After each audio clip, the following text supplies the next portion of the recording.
प्यारे प्रदेशवासियों, आज लॉकडाउन 3 का जो कोरोना के खिलाफ लड़ाई लड़ने के लिए एक बहुत महत्वपूर्ण निर्णय लिया गया था, उसका अंतिम दिन है। लेकिन उसके बावजूद भी हम इस बात को अनुभव कर रहे हैं कि पूरे देश भर में कोरोना वायरस के बहुत सारे मामले इन दिनों में आए हैं। और इस बात को हमको भी स्वीकार करना होगा कि हिमाचल प्रदेश में भी पिछले कुछ दिनों से कोरोना वायरस के मामलों में बढ़ोतरी हुई है।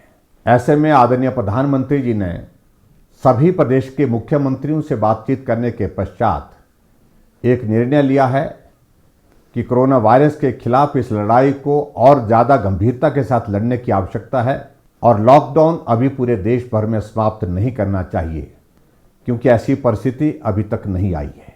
लॉकडाउन 3.0 समाप्त हो रहा है और आप सबका उसमें बहुत बड़ा सहयोग रहा। कल से लॉकडाउन 4.0 की शुरुआत हो रही है और हिमाचल प्रदेश में हमने तय किया कि हम अभी भी कर्फ्यू ही लागू रखेंगे और ये कर्फ्यू जहां हिमाचल प्रदेश की बात है, ये 31 मई तक जारी रहेगा। मैं आप सबका आभार व्यक्त करना चाहूँगा कि इस दौरान जहां हिमाचल प्रदेश में हमने कर्फ्यू लागू रखा था और उस कर्फ्यू का पालन करते हुए जो भी दिशा निर्देश प्रदेश सरकार और केंद्र सरकार से आप तक पहुँचे, आपने उनका पालन किया है। हम हिमाचल प्रदेश में इस बात को महसूस कर रहे हैं कि कोरोना वायरस के कुछ मामले पिछले दिनों में जो बढ़े हैं, उसमें जो प्रदेश से बाहर हमारे भाई बहन रहते थे, बच्चे रहते थे, वो हिमाचल प्रदेश में आए हैं। वो बहुत संकट के दौर में से गुजर रहे थे और स्वाभाविक रूप से जहां से उनका आना हुआ है, उन इलाकों में, उन प्रदेशों में कोरोना वायरस के मामले बहुत ज़्यादा थे। ऐसे में ये संभावना व्यक्त की जा रही थी शुरू से ही कि कोरोना के मामले हिमाचल प्रदेश में और बढ़ सकते हैं, और ऐसा हुआ भी। हिमाचल प्रदेश में कोरोना वायरस के जो मामले बढ़े हैं, उनकी संख्या अब 80 तक पहुंच गई है। लेकिन मुझे इस बात को लेकर के भी संतोष है कि 80 में से हमारे पास हॉस्पिटल में जो उपचाराधीन है, जो पॉजिटिव केसेस हैं, जो जिनको आइसोलेशन में हमने रखा है, उनकी संख्या 33 है, 33 है। बाकी राज्यों की तुलना में हम इस बात को कह सकते हैं कि हिमाचल प्रदेश अभी भी बहुत बेहतर है।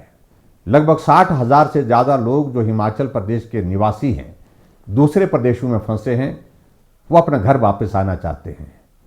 स्वाभाविक रूप से ऐसे में आशंका व्यक्त की जा सकती है कुछ मामलों में और बढ़ोतरी हो सकती है। फिर भी मेरा आप सबसे इस बात के लिए निवेदन है कि चिंता की कोई बात नहीं, डरने की आवश्यकता नहीं, लेकिन हम सावधानी और एहतियात बरतने के लिए कोई कमी ना छोड़ें। मैं हिमाचल प्रदेश में हाल ही में दूसरे प्रदेशों से जो भाई और बहन हमारे आए हैं, उनसे हाथ जोड़ करके विनम्र निवेदन करना चाहूँगा।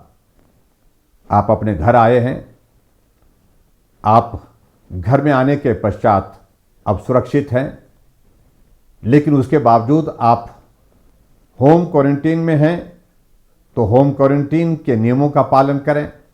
परिवार वालों से भी इस बात के लिए आग्रह करें कि वो भी नियमों का पालन करें। अगर इंस्टीट्यूशनल क्वारंटाइन में हैं, तो उसमें भी आप नियमों का पालन करें। आपके सहयोग की बहुत बड़ी आवश्यकता है। हिमाचल प्रदेश के सभी भाइयों और बहनों की जीवन की रक्षा हमारी जिम्मेवारी है। हम उस जिम्मेवारी का निर्वहन कर रहे हैं और मुझे पूरा भरोसा है, पूरा विश्वास है, आप इस संकट की घड़ी में हमारा सहयोग करेंगे। इस बीच में मुझे इस बात को लेकर के खेद भी है कि कोरोना वॉरियर के नाते जो फ्रंट लाइन पे काम कर रहे हैं, जिसमें एक डॉक्टर टांडा मेडिकल कॉलेज का, वो भी संक्रमण की चपेट में आए हैं। एक हवलदार, वो भी पुलिस विभाग में काम करते हुए कोरोना वायरस की चपेट में आए हैं। मैं उम्मीद करता हूं कि उनका स्वास्थ्य बहुत जल्दी ठीक हो जाएगा। मैंने उनसे बात करने की भी कोशिश की, वो दोनों स्वस्थ हैं और उम्मीद करता हूं आने वाले समय में वो ठीक होकर के बाकी लोगों का भी हौसला बढ़ाने में मददगार होंगे। मैं हिमाचल प्रदेश की जनता की ओर से आदरणीय प्रधानमंत्री नरेंद्र मोदी जी का भी आभार व्यक्त करता हूं कि ऐसे संकट के दौर में एक तरफ जहां कोरोना वायरस के खिलाफ इस लड़ाई को मजबूती के साथ वो लड़ रहे हैं, पूरा देश उनके साथ है, और वहीं दूसरी तरफ आर्थिक दृष्टि से जो नुकसान हुआ है उसकी भरपाई करने के लिए, उसमें सहयोग देने के लिए हर वर्ग के लिए उन्हें एक बहुत बड़े ऐतिहासिक आर्थिक पैकेज की घोषणा की है, जिसमें 20 लाख करोड़ रुपए, जो आज़ाद भारत के इतिहास में सबसे बड़ी राशि है, जिसकी घोषणा की है, उसका भी मैं अभिनंदन करता हूँ।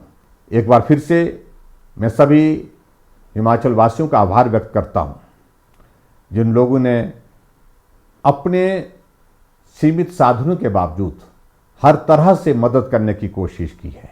इस संकट के दौर में चाहे वो मास्क बनाने की बात है, चाहे वो राशन देने की बात है, चाहे वो भूखे को भोजन देने की बात है, हर जगह मदद करने की कोशिश की है।